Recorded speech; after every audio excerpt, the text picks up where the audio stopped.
Hello दोस्तों, इस channel पर आप सभी को स्वागत है। आज हम लोग पढ़ने वाले हैं अमाशय यानी पेट के बारे में। जो चित्र ये है, ठीक ना, यही अमाशय का चित्र है, पेट का चित्र है। ठीक। और अमाशय क्योंकि हम सबसे पहले पढ़ लिए थे आहार नाल का पहला भाग पढ़ लिए थे मुखगुहा। मुखगुहा में हम क्या कर लिए थे, भोजन का पाचन कर लिए थे। मुखगुहा में यानी भोजन को तोड़ फोड़ लिए थे।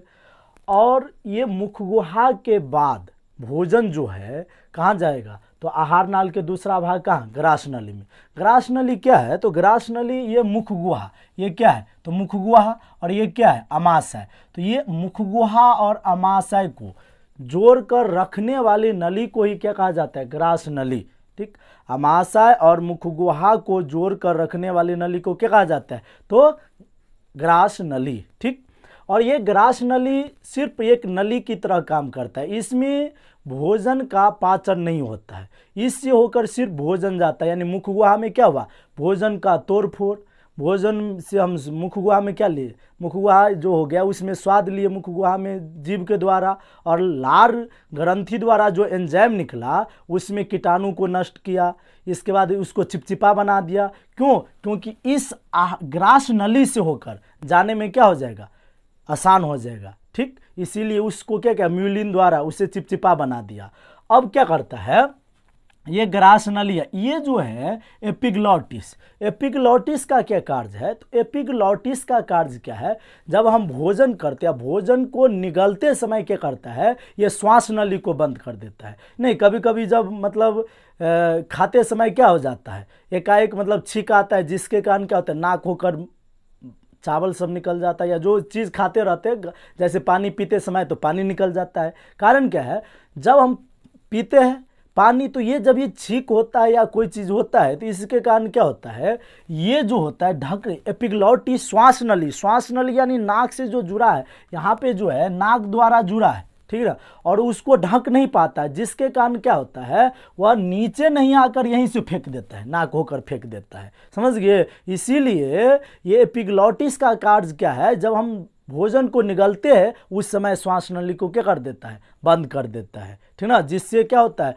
भोजन ग्रास नली होते हुए कहाँ चले जाएगा, अमाशय में। अमाशय का अर्थ क्या हुआ, पेट। अमाशय का अर्थ क्या हुआ, पेट। और ये यानी ग्रास नली में भोजन का जो स्थानांतरण होता है, यानी अमाशय में जाता है, उसमें कर्माकुंचन होता है। कर्माकुंचन का मतलब क्या हुआ, जहाँ पर भोजन जाएगा वहाँ पर यानी ये ग्रास नली क्या हो जाएगा, ये उग ऐसे बेंग जैसे उगेगा। ठीक ना, और पुनः ये जब यहाँ से ये क्या करेगा, मतलब नीचे दबाएगा, तो ये पुनः आकर आगे आकर फिर ऐसे उगेगा। तो इस प्रकार से क्या होता है, कर्माकुंचन होता है। तो कर्माकुंचन जो होता है ग्रास नली में, तो अमाश कहेगा अमाशय के किस भाग में कर्माकुंचन होता है, तो ग्रास नली में। अमाशय के किस भाग में भोजन का पाचन नहीं होता है, तो किस में, ग्रास नली में। यानी ग्रास नली में भोजन का पाचन नहीं होता है, सिर्फ इस ग्रास नली होकर, ये ग्रास नली जो है मुखगुहा और किसको जोड़कर रखता है, तो अमाशय को। ठीक।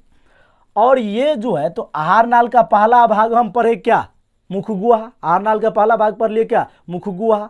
मुखगुहा के बाद हम पढ़ लिए दूसरा भाग क्या, ग्रास नली। तो ग्रास नली में भोजन का पाचन नहीं होता है। और तीसरा भाग पढ़ रहे हैं क्या, ये अमाशय। अमाशय को जिसको कहा जाता है पेट। ये अमाशय क्या करता है, भोजन को रोक कर रखता है। 4 घंटा लमसम 4 घंटा क्या करता है, भोजन को रोक कर रखता है। नहीं खाते हैं तो पेट एकदम यानी फूल जाता है, फूलता है ना, तो ये भोजन को क्या करता है, रोक कर रखता है, और उसमें पाचन भी करता है, दोनों काम करता है। भोजन को रोक कर भी रखता है और भोजन का पाचन भी करता है। और ये जो है अमाशय आहार नाल का सबसे चौड़ा भाग है। तो आहार नाल का सबसे पहला भाग पूछा तो मुखगुहा, आहार नाल का सबसे चौड़ा भाग तो कौन, अमाशय। और आहार नाल के किस भाग में भोजन का पाचन नहीं होता है, तो किस भाग में नहीं होता है, तो ग्रास नली में भोजन का पाचन नहीं होता है। और ये कहेगा ग्रास नली किस किस को जोड़ कर रखता है, तो मुखगुहा और अमाशय को जोड़ कर रखता है। अब इसके बाद ये अमाशय जो है, जिसे हम पेट कहते हैं, तो ये अमाशय क्या करता है, इसको 3 भागों में बांटा गया है। अमाशय को कितने भागों में बांटा गया है, 3 भागों में। सबसे पहला हुआ क्या, कार्डियक, इसके बाद फुंडिक, तीसरा पाइलोरिक। तो कहेगा अमाशय को कितने भागों में बांटा गया है, 3 भागों में। कौन कौन बांटा गया है, कार्डियक, फुंडिक और पाइलोरिक। कार्डियक, फुंडिक और पैलोरिक। याद रहे, कार्डियक, फुंडिक और पैलोरिक, कार्डियक, फुंडिक और पैलोरिक, कार्डियक, फुंडिक और पैलोरिक। याद रहेगा 3 गो भाग, कार्डियक, फुंडिक और पैलोरिक। तो अमाशय का पहला भाग जो हो गया कार्डियक, यानी कहेगा ग्रास नली, मतलब ग्रास नली जो है अमाशय के किस भाग से जुड़ा है, तो किस भाग से जुड़ा है, कार्डियक से, कार्डियक से जुड़ा है। यानी ग्रास नली से जो भोजन, यानी मुख गुहा से भोजन कहाँ गया, ग्रास नली में। ये देखिएगा मुख गुहा से भोजन कहाँ गया, ग्रास नली में, और ग्रास नली के बाद कहाँ, अमाशय में। अमाशय के किस भाग में, तो कार्डियक में। ठीक, और ये कार्डियक से हाइड्रोक्लोरिक अम्ल निकलता है। यदि कहेगा अमाशय के किस भाग से हाइड्रोक्लोरिक अम्ल निकलता है, तो कार्डियक से क्या निकलता है, हाइड्रोक्लोरिक अम्ल। हाइड्रोक्लोरिक अम्ल का क्या कार्य है, तो हाइड्रोक्लोरिक अम्ल जो निकलता है वह क्या करता है, जो मुख गुहा में टैलिन, स्टार्च या मंड को किस में, शर्करा यानी कार्बोहाइड्रेट में बदल दिया था, तो उसका प्रभाव था, उस टैलिन के प्रभाव को क्या करता है, समाप्त करता है। कौन, हाइड्रोक्लोरिक अम्ल। हाइड्रोक्लोरिक अम्ल क्या करता है, तो हाइड्रोक्लोरिक अम्ल काम करता है क्या, ये यानी टैलिन के प्रभाव को समाप्त करता है। पहला काम ये हुआ।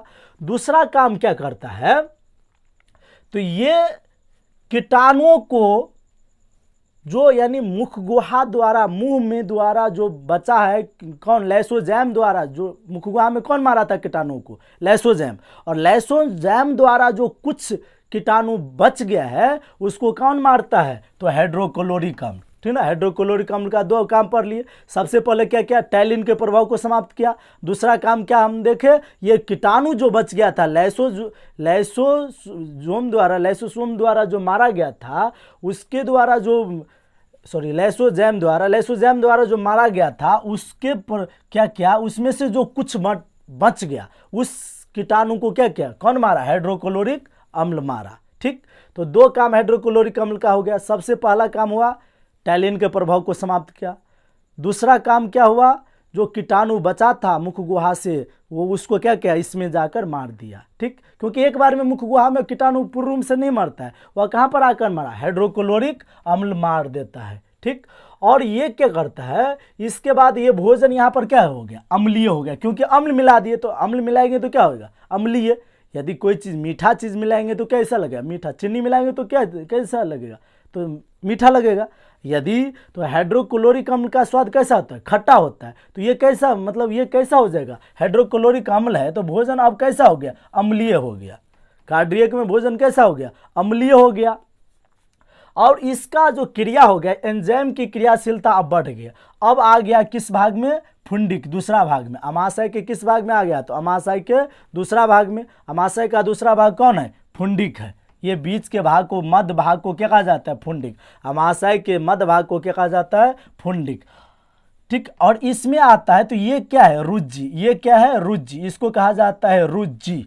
रुज्जी का काम क्या है, तो रुज्जी का काम क्या है, भोजन को रोक कर रखना। ठीक ना, यानी ये जो है फुंडिक में जो कांटे नुमा रचना है उसे क्या कहा जाता है, तो फुंडिक में कांटे नुमा रचना को रुज्जी कहा जाता है। और रुज्जी का काम क्या है, भोजन को रोक कर रखना। ठीक ना, तो पेट में भोजन को रोक कर कौन रखता है, तो रुज्जी, यही रोक कर रखता है। ठीक, और जब कभी कभी भोजन यानी नहीं करते हैं, तो यानी भोजन की कमी हो जाने के कारण क्या होता है, रुज्जी खड़ा हो जाता है, और खड़ा होकर पेट में चुभन देता रहता है, यानी पेट को भोंकता रहता है कि भोजन लो, भोजन लो, भोजन लो। ठीक ना, तो जब पेट में कभी दर्द होने लगता है तो ये चुभन देता है, तो कौन खड़े हो जाते हैं, रुज्जी। रुज्जी भोजन मांगने लगता है, पेट मतलब मारता है, इसमें मारता है, कहता है, ये खड़े होकर मारता रहता है, लो भोजन, लो भोजन, लो भोजन। ठीक ना, तो रुज्जी का काम क्या है, भोजन को रोक कर रखना। और जब भोजन नहीं रहता है तो क्या करता है, रुज्जी खड़ा होकर क्या करते हैं, चुभन देने लगता है। ठीक ना, चोभने लग, यानी क्या, तो भूखने लगता है। तो कहेगा यानी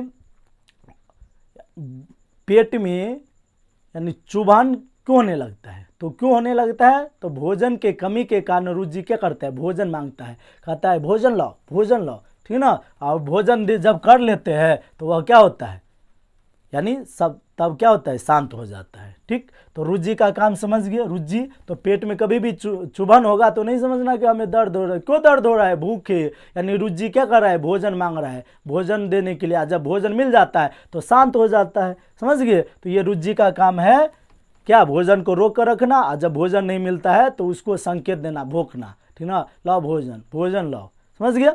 अब अगला काम है, इसके बाद भोजन, यानी इसके बाद क्या होता है, तब यहाँ पर इसके बाद चला जाता है किस में, तीसरा भाग पैलोरिक में, ठीक है। फुंडिक से अब चला गया भोजन कहाँ, पैलोरिक, अमाशय के किस भाग में, पैलोरिक में, ठीक। यानी फुंडिक से भोजन कहाँ चला गया, अब पैलोरिक। ये अमाशय के अंतिम भाग को क्या कहा जाता है, पैलोरिक। अमाशय के अंतिम भाग को क्या कहा जाता है, पैलोरिक।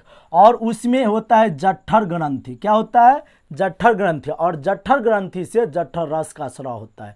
और मानव में प्रतिदिन 3 लीटर जठर रस का स्राव होता है। यदि कहेगा मानव में कितने लीटर जठर रस का स्राव होता है, तो 3 लीटर जठर रस का स्राव होता है, समझ गए। मानव में कहेगा कितने लीटर जठर रस का स्राव होता है, 3 लीटर जठर रस का स्राव होता है। ये जठर ग्रंथि जो पाया जाता है किस भाग में, अमाशय के किस भाग में, पैलोरिक भाग में, ठीक ना। अमाशय के किस भाग में पाया जाता है, पैलोरिक भाग में। और जठर रस जो निकलता है, जठर ग्रंथि से कितने लीटर जठर रस निकलता है, तो 3 लीटर।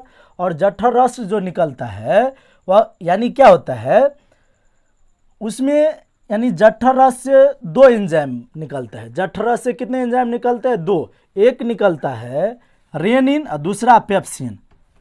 एक निकलता है क्या, रेनिन, दूसरा निकलता है पेप्सिन। रेनिन और पेप्सिन, जठर रस से कितने एंजाइम निकलते हैं, 2, रेनिन और पेप्सिन। तो देखो रेनिन का क्या कार्य है, दूध को दही बना देते हैं। जैसे दूध हम सब जो पीते हैं, उस दूध को क्या कर देता है, दही में परिवर्तित करता है। जैसे उदाहरण लो, बच्चे कभी कभी दूध पीते हैं और माँ के दूध पीने के बाद ज़्यादा हम उसको औल बोल करते हैं तो क्या होता है, वह उल्टी करता है, तो क्या, दही के रूप में। तो यही काम करता है रेनिन, उसको क्या कर दिया, दूध को दही में परिवर्तित कर देता है, ठीक ना। और ये जो है क्या करते हैं, रेनिन का काम क्या काम है, तो दूध को पचाना, यानी दूध को दही में परिवर्तित कर देना। याद रहेगा, दूध को दही में कौन परिवर्तन कर देता है, तो रेनिन, ठीक ना। यदि देखोगे बच्चों को कुछ देर के बाद, यानी दूध पीने के बाद कुछ देर के बाद उल्टी कर दे तो कैसा है, दही, नहीं कहता दही निकला, दही निकला, यानी वही दूध क्या बन जाता है, दही बन जाता है।